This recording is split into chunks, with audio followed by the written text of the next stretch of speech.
So you were in Gone Girl last year. Can you tell us what it was like working with David Fincher? Ooh, it was, David Fincher I think he's brilliant, right? Obviously, we all do. He's brilliant, one of the best of our time period directors. And what was interesting to me is that he takes a lot of takes. He only really shoots maybe 2 to 3 pages of script a day, which means that's going to be about a 6-month at least movie production.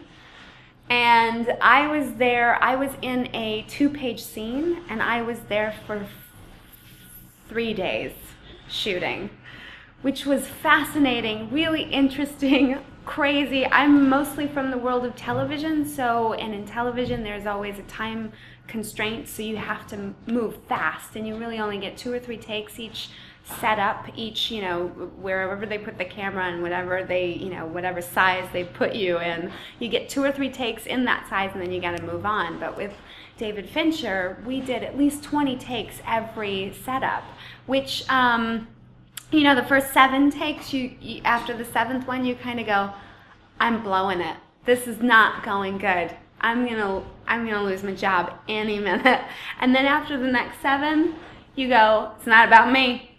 Something's going on behind that camera. That's not my fault, okay? And then you just start to get into a rhythm after the 14th or 15th take that you just start trying new things and just really enjoying the process. And never once did David Fincher, I had this tiny little part, but he never really ever made me feel like it was my fault. He never was condescending. He never made me feel bad. He was just incredibly professional and lovely. And I ended up really loving the process, but it was a little scary at first because it's a lot of takes. I was like, oh shoot, was it me? Is it me? What am I doing? So, yeah, it was cool. And obviously you've got this famous bitchy scene with Ben Affleck. Is it famous? I like it. No, go with famous. It's kind of one of the main catalysts for what progresses onwards. Yeah, yes, definitely. It incriminates his character that much more, which is definitely what needs to happen in the first half of the film to earn that really lovely big switch right in the middle. I love that movie. I love that book. How was Ben Affleck to work with? Oh, he was lovely. Really down-to-earth, normal guy. I mean, he had a lot on his plate, too. He was not only shooting Gone Girl, but at the time preparing to go into Batman versus Superman versus whatever that movie is. And so all he did was think about eating and working out.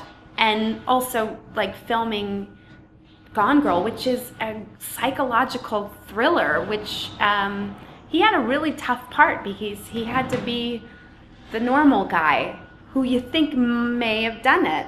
Did he? All that stuff. So he had a lot on his plate, but for me to be, playing, opposite him for really just a couple of days, he was really giving and lovely and a nice guy to work with, but also really willing to joke around. And I wish that I had a bigger part so that we could hang out more.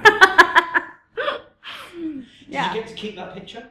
No, I wish.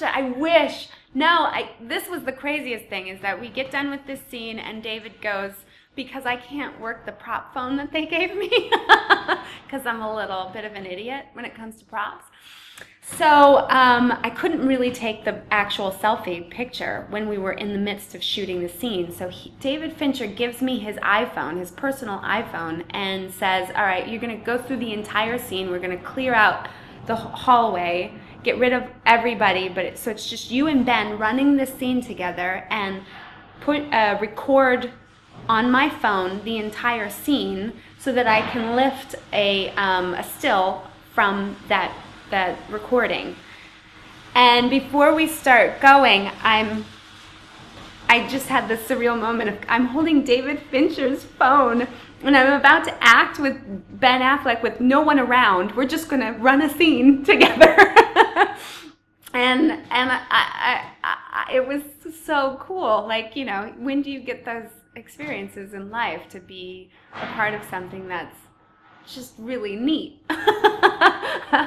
So I got to do that, and I wanted to steal his phone. I was like, I don't know where it is. I must have dropped it somewhere. But I gave it back to him, and I never got the selfie. You were talking about Batman versus Superman. Is Ben Affleck going to be a good Batman? He's got a great chin, and that's all you need for Batman. You need a chin. You need the chin. The jutting chin. Yeah. You kind of nixed my last question, I guess. Because I was going to ask you. Good. Speaking of superheroes, if you were to enter into that world, what character would you want to play? Oh, well, see, no, you can't. I don't want to go see superhero movies. I want to be in them, though. I'd take a role in them. Well, Catwoman was always but I love Superwoman.